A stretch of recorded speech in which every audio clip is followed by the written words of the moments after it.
देखिए, बिहार सरकार ने एक आंकड़ा रिलीज़ किया है, बड़ा दिलचस्प आंकड़ा है ये। ये आंकड़ा है बोलता है कि देश में रोज़गार देने में बिहार अव्वल नंबर पे है। नंबर 1 अपने आप को घोषित किया है बिहार सरकार ने। 2020 से लेकर अभी तक में ये 7 लाख से ऊपर, साढ़े 7 लाख के आसपास सरकारी नौकरी देने का ये दावा कर रहे हैं और ये कह रहे हैं कि 12 लाख के आसपास नौकरी और देंगे। और ये नौकरी देने की जो मुहिम बिहार सरकार दावा कर रही है, उसके बाद पलायन का एक बड़ा दिलचस्प आंकड़ा है जिसमें ये कह रहे हैं कि 5 करोड़ से अधिक लोग रोजगार के खोज में बाहर जाते थे देश प्रदेश से। अभी वो आंकड़ा लगभग 3 करोड़ के आसपास हो गया है, 2.9 करोड़ के आसपास हो गया है। ये आंकड़ा आखिर सरकार ने जुटाए कैसे हैं? इसका सर्वे कौन किया है? और जो इस प्रदेश के युवा हैं, जो एक्चुअल में रोज़गार के खोज में हैं, चाहे वो परीक्षा की तैयारी कर रहे हों, चाहे वो स्वरोज़गार करने की कोशिश कर रहे हों, वो सबसे अच्छा इस बात की जानकारी हमें देंगे कि इन आंकड़ों में ये जो दावे हैं सरकार के, इसमें कहाँ तक सच्चाई है। तो मैंने जो बताया वो आंकड़े आप लोगों ने सुन लिए। अब मुझे ये बताइए कि ये आपको लगता है कि आंकड़े सही हैं और अगर गलत हैं तो क्यों आपको गलत लग रहा है? देखिए, कुछ दिन पहले एक आंकड़ा आया हुआ था इस पे, लीकर बैन के बाद क्या इम्पैक्ट पड़ा है। तो डीएमआई का आंकड़ा था उस पे। आंकड़ा में ये बोला गया कि शराब पीने के बाद, शराब जैसे ही बंद हुआ बिहार में, तो लोग अब शहद पीने लगे हैं। सबसे ज़्यादा लोग शहद पे खर्च कर रहे हैं, सबसे ज़्यादा लोग जो है दूध पे? हाँ, दूध पे खर्च कर रहे हैं। ये डीएमआई का डाटा था, आपको पता है, आपको याद है, आपको पता ही होगा। डीएमआई जो है वो बिहार सरकार की एक संस्था है जिसमें सारे डाटा टिल्टेड डाटा होते हैं, कोई रिसर्च टीम नहीं है। जैसे एनएसएसओ के पास है, या ऑन ऑन जो अन्य एजेंसी है, जैसे ऑक्सफोर्ड एजेंसी है उसके पास है, या जो भी इस तरह के डाटा निकालते हैं उसके पास भी है। ये पूरा का पूरा डाटा जो है, ये पूरा का पॉलिटिकली डाटा है, पॉलिटिकल डाटा है। ये किसी एक छोटी ये एजेंसी के द्वारा लाया गया डाटा है, जिसका यूज़ जो है अब अगले चुनाव में नहीं, किया नहीं, जाना बट है। देखिए क्या होता है कि जब सरकार इस तरह का डाटा रिलीज़ करती है, तो हम लोग मानने पर विवश हो जाते हैं कि इसका मतलब है कि कोई क्रेडिबल एजेंसी होगी जिसने ये किया होगा, तो आप क्यों इस पर डाउट कर रहे हैं? ये डेटा हमको नहीं लगता, क्योंकि एक रेफरेंस मैं देना चाहता हूँ कि कुछ दिन पहले हम लोग जैसे बीपीएससी का प्रोटेस्ट देख रहे थे, उसमें भी सरकार ने, आयोग ने खुद भी कुछ डेटा रिलीज़ की, जिसमें ये नहीं बता पाई कि आपने 2 पेपर को कैसे मर्ज किया, 2 पेपर का मर्ज करने का आपका क्या तरीका था, ना हाई कोर्ट में आप उसको ठीक से दे पा रहे हैं। जब आप एक छोटे से एग्ज़ाम के लिए आप इतना एक डेटा को मैनिपुलेट कर रहे हैं, तो आपको क्या लगता है कि ये डेटा पलायन को, बिहार को पलायन जो है, जिसको आप 5 करोड़ 6 7 करोड़ से 3 करोड़ लाके दिखा दिए 5 करोड़ से, इसका आपका कहाँ गया? आप उसमें ब्राह्मण जाति, क्या गरीबी के कोई जाति होता है? क्या बेरोज़गार का कोई जाति होता है? आपने ना बिहार में ठीक से रोज़गार दिया, ना ठीक से आप सिर्फ रोड और इंफ्रास्ट्रक्चर के बल पे आप यहाँ पे बात कर रहे हैं कि स्ट्रक्चर चेंज कर देंगे, बिहार को विकसित राज्य बना देंगे। आप मान नहीं रहे हैं कि रोज़गार दिया, बट सरकारी डाटा तो बोल रहा है कि रोज़गार दिया है। तो उनके बोलने से थोड़ी होता है सर। हम लोग देख रहे हैं, अगर सरकार अगर बात सुन लेता हम लोग का, तो 80 दिन हम लोग थोड़े बैठना रहता। हर चीज़ जो डिप्रेस क्लास है उसको ये लोग दबाए जा रहे हैं, हमेशा ऑपरेस कर रहे हैं, हर तरीके से कर रहे हैं, डाटा डाल के मैनिपुलेट कर देते हैं लोगों को। ऐसे थोड़ी होगा सर।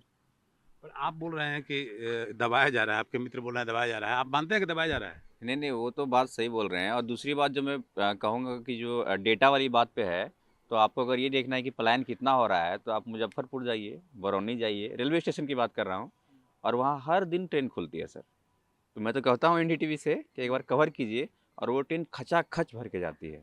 मैं बहुत बार बेतिया में रहता था, बेतिया से मुज़फ्फरपुर अप डाउन करता था, तो उस समझिए कि हर दिन वो ट्रेन भरी पड़ जाती थी। मुंबई जा रही हो, लुधियाना जा रही हो, राजस्थान जा रही हो, दिल्ली एनसीआर जा रही हो।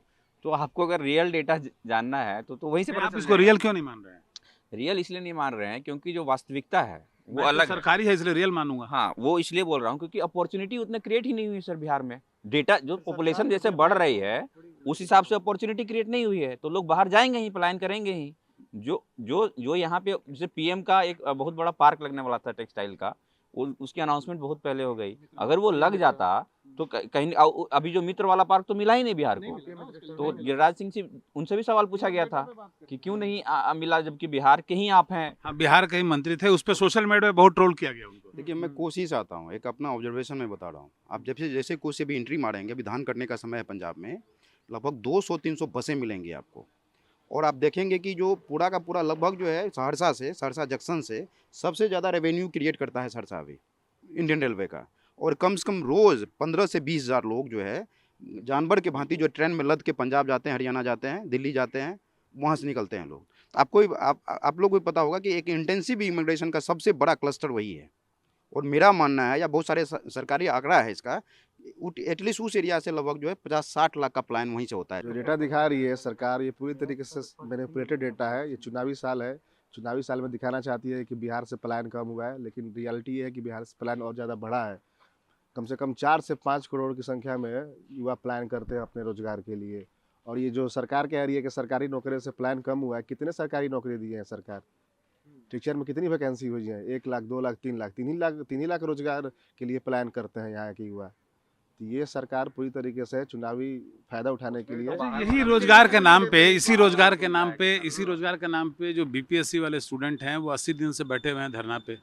उनकी तो बात सुनी नहीं जा रही है। कभी नहीं सुन रहे हैं। इतना दिन, आज 80वां दिन है। यहाँ पे बच्चे एक एक दिन कैसे काट रहे हैं, रात में मच्छर कटवा रहे हैं, रात में कैसे ठंडी कट गई, अब गर्मी आएगी। सरकार ये नहीं सोच रही है कि बच्चे का भविष्य है। और वो हम लोग छोटे कोई ग्रुप डी और ये वाले बच्चे नहीं हैं, सिविल सर्विसेज के बच्चे हैं जो भैया खुद 6-7 बार इंटरव्यू दिए हुए हैं, हम लोग 2-3 बार इंटरव्यू दिए हुए हैं। तो इतना लग रहा है कि हम लोग के साथ अन्याय हो रहा है। बिहार में हर बार आवाज़ उठा। अब जहाँ तक डेटा का बात रहा, तो डेटा क्यों नहीं देती है सरकार कि बीपीएससी में कितना कितना ये धांधली हुआ है। हर बार 70वीं बीपीएससी का बात नहीं है ये हर बार 67वीं में देखिए, 64वीं में देखिए, 56वीं, 59वीं में देखिए, हर रेगुलरिटी पे चलता आ रहा है। तो ऐसा कब तक चलेगा? अभी देखिए नीति आयोग का कुछ एक दिन पहले डाटा आया हुआ था बिलो पॉवर्टी लाइन को लेके, ऑक्सफोर्ड एजेंसी और उनका जो है ये डाटा था इसका यूएनएपीए का। उसमें क्या सबसे ज़्यादा गरीबी जो है बिहार में ही है, मतलब ये मैनिपुलेटेड डाटा नहीं है। और जो एनएसएसओ का जो 68 राउंड का जो डाटा है उसको देखिए आप। उसके अलावा आप देखेंगे कि जो ये खुद मान रहे हैं, जैसे कोरोना काल में इन्होंने बोला कि 21 लाख जो है हमारा बाहर था वो आ गया। बताइए कोई कितना विसंगति है। ये लोग बोल रहे हैं कि 5 जा रहा है 5 करोड़, डाटा है इनके पास जो है कि 21 लाख के आसपास। और ये जो है एक नया जो दशरथ मांझी कौशल इंस्टीट्यूट जो डेवलप हुआ था, जो कि डाटा को ही लेके, इमिग्रेशन डाटा को लेके एक नोडल एजेंसी बनी थी, वहाँ से डाटा क्यों रिलीज हो रहा है?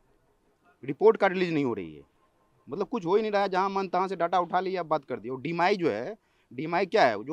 जो एडमिनिस्ट्रेटिव क्लास है, जो ब्यूरोक्रेटिक क्लास है, जिसका बाल बच्चा कहीं शिफ्ट नहीं हो पाया, वहीं आके शिफ्ट रहता है सब। टोटल डाटा मैनिपुलेटेड, कुछ भी नहीं है। रॉ डाटा आप उठाते ही नहीं है। हो क्या रहा है? डाटा में थोड़ा बात कर लेता हूँ कि आप जो यूनिवर्स है पॉपुलेशन का, उसे आप डाटा लेंगे ना। ये लोग डाटा टिल्टेड डाटा होता है, कहीं से 10% डाटा उठा लिए, 5,000 डाटा उठाया, उसी पे डाटा सैंपल डाटा उठाया, उसी पे अपना एक फिगर। आप जिले में जो है श्रम विभाग का, मैं चूंकि काम किया हूँ इसलिए बता रहा हूँ, श्रम विभाग का मैं रिक्वेस्ट करूँगा आपसे भी कि हर जिले का डेटा उठाइए, कितना रजिस्ट्रेशन हो रहा है। और वो सब बेरोजगारी का है सर, और बेरोजगार लोग को यहाँ अपॉर्चुनिटी तो है नहीं, क्योंकि जॉब कैंप वगैरह भी हम लोग लगवाते थे और हर जिले में लगता है, हर 15 दिन पर लगता है जॉब कैंप। तो उसमें देखिए कितने लोगों को रोजगार मिल रहा है। 12,000 रुपये के लिए लोग लुधियाना, पंजाब, गुजरात जा रहे हैं, तमिलनाडु जा रहे हैं 12,500 रुपये के लिए। कोई ऑप्शन नहीं है ना यहाँ पे। इंडस्ट्रीज है। तो ये तो सर, ये तो single window clearance fintech company में जो युवा काम करते हैं यहाँ पे, जो फिनटेक कंपनी है, चाहे बजाज एयरलाइंस, बजाज फाइनेंस हो, या एचडीएफसी का ही है, या टीवीएस का है, 6,000 की नौकरी के लिए उसमें कुछ अलाउंस मिलता है पेट्रोल वट्रोल का। मैंने देखा है इस ऑब्जर्वेशन को, मैंने महसूस किया है, बहुत ज़्यादा बेरोजगारी है। बताती है कि कोविड के बाद जो आपने पलायन, जो बिहार में वापस आए लोग, जिनको बोला था कि हम आपको रोजगार देंगे, तो उसका डेटा क्यों नहीं रिलीज करती है कि हम इतने बच्चे को, इतने लोगों को यहाँ रोक लिए, उनके लिए ये रोजगार किए, उनके लिए ये रोजगार की व्यवस्था की है। रोकने के लिए कोई व्यवस्था नहीं किया। बस 1,000 रुपया देना का जो बात था कि 1,000 रुपया जो बिहार के बाहर फंसे लोग हैं उनको देंगे। कहाँ आप क्या रोजगार दिए हैं? वो भी 1,000 रुपया जो है, देखेंगे आप, इलेक्शन था नवंबर दिसंबर में, वो पूरा का पूरा 1,000, 2,000, 3,000 जो गया, वो सिर्फ इलेक्शन को मोबिलाइज करने के लिए यूथ के जो है वोट को ले लेना, वो हुआ भी, वो तो दिखाएंगे इलेक्शंस में। तो वो जो 1,000, 2,000 रुपया आया, कम्प्लीटली जो है वो वोट खरीदने के रूप में आया पूरा का पूरा। और मैं बताता हूँ, मैं जो गांव से बिलोंग करता हूँ, हर एक डिस्ट्रिक्ट का जो है, जो आसपास का जो पेरिफेरल जो गांव है, वो जो है इलीगल जो है इसका दारू का जो है अड्डा बन चुका है, वहीं से वहीं सेलिंग होता है। तो कौन डाटा? वो भी एक रोजगार है। वो रोजगार है। बिहार में नीतीश कुमार ने एक अलग रोजगार पैदा किया है। सर बोलिए कुछ, आपका इस पर वक्तव्य जानना मतलब एक्चुअली ये है कि सरकार चाहती थी कि रेवेन्यू पहले शराब से कम हो रही थी, तो रेवेन्यू को बढ़ाने के लिए उन्होंने लिकर को बैन कर दिया, ताकि लोग बड़े स्केल में 100 रुपये की चीज़ों को 300-400 में बेच सके। और फ्लो तो वही है जैसे पहले चल रहा था, बस वही है कि अब 100 की चीज़ें 500 में मिलती है, तो रोजगार काफ़ी फल फूल रहा है। और थोड़ा और एक बात बोल रहा हूँ, गर्दनी बाग में कुछ 2 दिन पहले 2 दिनों का धरना था रसोइयों का, जो मिड डे जो वर्कर्स होते हैं वो काम करते हैं, उनको पता कितना ज़्यादा पैसा मिल रहा है? 1,600 रुपये मिलता है उनको महीने का, वो भी 12 साल के 10 महीने मिलते हैं। सोचते हैं कितना पैसा है? दिन भर खाना बनाने का 1,600 रुपये मिलता है, सोचिए कितना ज़्यादा पैसा मिलता है उन्हें। उनको मुझे लगता है पैसा घटा देना लखपति चाहिए। दीदी योजना के तहत आंदोलन 16 कर रहे दीदी थे, स्कीम। 1600 रुपया मिल रहा है फिर भी आंदोलन कर रहे थे, बोल रहे थे कि 12,000 चाहिए। सरकार को घटाना चाहिए, उनको बहुत ज्यादा पैसा हो गया था उनके पास। तो मेरा कहने का मतलब ये है कि सरकार देखे समझे, डाटा जो दे रहे सरकार हैं सर बिल्कुल। कभी जो होता है ना अपना हाँ। निगेटिव चीज नहीं दिखाएगा, हमेशा पॉजिटिव ही दिखाएगा अपने आप को। चलिए, वोट जब लेना था तो एक लास्ट लाइन बोलूंगा कि बस यही जो लोकतंत्र है जो हमारे बिहार का, उसके लिए एक बहुत अच्छी लाइन है कि कौवे की गवाही पे हुई हंस को फांसी, कौवे की गवाही पे हुई हंस को फांसी, जमहूरियत है मुल्क में ताली बजाइए।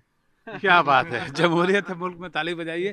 तो ये जो सरकारी आंकड़ा है, सरकारी डाटा जो आपको मैं पहले बता रहा था, उसके बारे में बिहार के युवा जो हैं वो क्या सोच रहे हैं, क्या बोल रहे हैं और कितना उस पर विश्वास कर रहे हैं, ये तो आपने सुन ही लिया। जहाँ तक सरकारी डाटा की बात है, इसका डिटेल जो है वो हम जिनसे भी इस मामले में बात कर रहे हैं वो बोल रहे हैं कि इसका सोर्स बताइए, कैसे आपने ये डाटा कलेक्ट किया वो बताइए, किस एजेंसी ने किया वो बताइए, क्योंकि ये जो डाटा ऐसा है कि प्राइमा फेसी जो इस प्रदेश की जनता है वो इस पर विश्वास नहीं कर रही है।